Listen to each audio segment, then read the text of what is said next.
Saya akan mengkagumi Gus Dur dari segi fikih. Ketika Gus Dur dilengsarkan dari presiden, yang paling saya kenang dan para ulama seluruh Indonesia, mungkin seluruh dunia mengenang adalah keberhasilan Gus Dur mengelola konflik itu tidak pertumpahan darah. Itu satu prestasi yang insya Allah jadi amal beliau, semoga mendapat ridhonya Allah Subhanahu wa Ta'ala.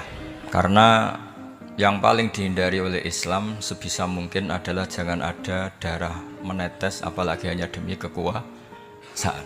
Sehingga Rasulullah SAW sampai berdamai ketika terjadi tarik ulur di Sulhul Hudaybiyah. Suhail bin Amr memberi sekian poin, semuanya merugikan Rasulullah, tidak ada yang menguntungkan sama sekali. Tapi Rasulullah menuruti itu semua demi tidak pertumpahan darah. Padahal Suhail bin Amr zaman itu masih kafir. Sehingga menjadi fikih bahwa perdamaian itu harus kita jaga. Sampai ada ayat wa in janahu lisalmi fajnalaha wa tawakkal 'ala Allah. Jika mereka ingin damai, kamu harus menuruti itu. Sehingga damai itu pula yang zaman era Gus Wahid, ketika beliau menginginkan negara berdasar Islam, itu banyak di buku, termasuk beliau panitia 9 persiapan kemerdekaan Pebuki, juga tadi Gus Solahuddin cerita.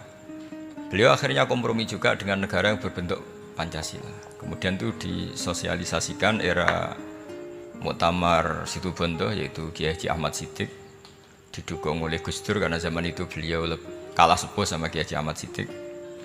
Jadi itu fikih yang saya menjadikan pengagum Gus Dur, karena ibadah Darul Mafasid Muqaddamun ala Jalbil Masalah adalah ibadah yang luar biasa. Berikutnya saya mohon sama Kiai Haji Solahuddin Wahid berkenan saya cara berpikir begini untuk Gus Dur. Jadi watak seorang cucu itu biasanya mengalir dari pikiran besar mbah-mbahnya atau leluhurnya, karena setiap mbah-mbahnya pasti berdoa dzurriatan thayyibah. Mbah Hasyim Asy'ari adalah terhitung sebagai mujaddid, sebagai pembaharu Islam. Kitab ini diterjemah beberapa kali, sebagian oleh Kiai Haji Mustafa Bisri, dan saya pastikan di antara perilaku atau manhaj Mbah Hasyim adalah, ini saya baca guru-guru beliau, kemudian ada perilaku yang persis ditiru Gus Dur. Jadi itu bukan sekedar bukan sekedar mitos atau kebetulan, beliau punya pilihan-pilihan yang dipilih sampai akhir hayatnya. Di sini ada cerita proses Mbah Hasyim ngaji, kemudian pernah ada seorang Jerman mau belajar Islam sama Mbah Hasyim, kemudian ditemui beliau dengan sangat hangat. Ketika sudah mengenal Islam secara detail, ya saya ulang lagi, ketika sudah mengenal Islam secara detail, beliau ngendikan, kamu jangan tergesa-gesa, kata beliau. Kamu harus menerima Islam ini secara al-bayyinah, secara argumentatif, secara logika yang benar, jangan karena terpaksa. Itu pula yang akhirnya Mbah Hasyim mendorong khurriyatul fikri. Orang itu harus merdeka dalam berpikir. Itu pula yang mengilhami Rasulullah SAW ketika Sulhul Hudaybiyah. Orang kafir yang masuk Islam harus dikembalikan ke habitat kafir, karena itu habitat asli, karena rata-rata dulu suku Mekah zaman itu kafir semua. Tapi yang orang Islam masuk kafir harus dibiarkan karena dianggap kembali ke habitat. Tentu semua perjanjian itu merugikan Rasulullah SAW. Tapi yang unik, Rasulullah itu menerima itu semua. Kata Rasulullah, sudah perjanjian itu kita terima saja. Akhirnya perjanjian itu diterima. Kemudian tapi Nabi hanya minta satu hal. Orang kafir Quraisy tidak boleh melarang orang diskusi Islam. Akhirnya mereka diskusi tentang Tuhan, tentang agama, tentang macam-macam. Sehingga mereka akhirnya membandingkan, namanya punya Tuhan batu sama Tuhan yang disebut Muhammad. Tentu mereka masih jangkar pakai nama Muhammad. Mereka diskusi. Kalau kita punya Tuhan berhala, efeknya begini-begini. Kalau Tuhan kita banyak, efeknya gini-gini. Diskusi. Yatafawaduna fil hadis. Mereka diskusi secara terbuka. Terus fama ahadun ya'qilu syai'an illa dakhala fihi. Kemudian seseorang yang berpikir secara benar, yang mengenali Islam, pasti akan masuk Islam. Sehingga karena mereka diskusi bebas tanpa tekanan, akhirnya mereka memilih Islam. Dan setelah mereka Islam, mereka akhirnya ikrar Islam sama ikrar ya cara sekarang ikrar, kemudian menjadi Muslim dan otomatis perjanjian itu dibatalkan. Makanya kata Imam Zuhri, guru Imam Malik, maka nafathun a'zuma fil Islam min sulhul Hudaybiyah. Enggak ada kemenangan Islam sehebat kemenangan dalam Hudaybiyah, yaitu orang berbebas berpikir. Kemudian kebebasan berpikir ini pasti mengarah ke mengakui yang benar, menanggalkan yang salah. Tentu orang dulu mendewa-dewakan Lata Uzza, pokoknya menuhankan makhluk, menjadi sadar bahwa itu aneh. Kenapa kita harus sembah batu yang dipahat, kenapa kita harus menyembah makhluk dan sebagainya, dan akhirnya mereka Islam.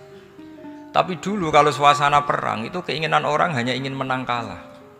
Jadi yang kafir itu hanya ingin menang, pokoknya jangan sampai kalah, nggak pernah berpikir Islam itu apa. Di mana-mana perang itu ya pikirannya menang kalah. Tapi setelah nggak ada perang, meskipun segala perjanjiannya merugikan Islam, orang akan berpikir secara objektif. Makanya fama ahadun yaqilu syai'an illa dakhala fihi. Tidak ada seseorang yang berpikir tentang Islam kecuali akhirnya masuk Islam. Sehingga itu disebut maka nafathun a'zuma fil Islam min sulhul Hudaybiyah. Enggak ada futuhat yang sebesar sulhul Hudaybiyah. Ini saya baca, tapi ini demi Gus Dur, artinya bahwa pilihan-pilihan itu mulai ada zaman Mbah Hasyim Asy'ari. Saya baca satu-satu ya, mulai kredibilitas ilmu beliau, karena dalam Islam itu harus ada sanad. Saya pernah ditanya seorang ilmuwan, Pak Bahak, kenapa Islam itu harus ada sanad? Kita kan orang cerdas, kan bisa berpikir sendiri, ngapain nunggu pikirannya orang-orang, kata saya. Terus saya bilang agama itu agamanya Allah dan Rasul. Kalau pikiran kamu namanya agama kamu, bukan pikiran agama, kata saya. Kalau kamu punya pikiran, yang namanya pikiran kamu, tidak agama. Kalau agama itu harus bersanad. Jadi pikirannya Mbah Hasyim sama dengan pikirannya Mbah Mahfud pikirannya sama dengan Said Abi Bakar Sato sama dengan Sayyid Zaini Dahlan, dan seterusnya sampai logika itu sampai Rasulullah Shallallahu Alaihi Wasallam. Saya beri sekian contoh. Pikiran yang kita ciptakan bisa salah, misalnya begini. Dulu misalnya Nabi pernah bersabda, al-qatil wal maktul finnar, pembunuh yang dibunuh sama-sama neraka. Jadi idal taqal muslimani bisayfihima fal qatil wal maktul finnar. Jika dua orang muslim bertemu sama-sama bawa pedang, maka yang bunuh maupun yang dibunuh itu sama-sama masuk neraka. Makanya kita harus syukur sekali Indonesia itu paling menghindari membunuh, karena kalau sesama muslim membunuh itu ancamannya berat, sama-sama masuk neraka. Bukan sekedar diboyong dari pondok Tebu Ireng, itu neraka gitu. Kalau dibayang pondok gampang itu, nanti mondok lain gampang. Terus logika sahabat begini, hadza al-qatil fama balu maktul. Oke ya Rasulullah, kalau al-qatil masuk neraka namanya pembunuh, oke kita terima. Tapi fama balul maktul, lalu dosanya yang terbunuh itu apa? Wong dia korban kok dia dibunuh? Apa jawabannya Rasulullah Shallallahu Alaihi Wasallam? Jawabannya innahu kana harison ala qatli sahibi. Sebetulnya dia juga mentalnya pembunuh, cuma nasibnya terbunuh.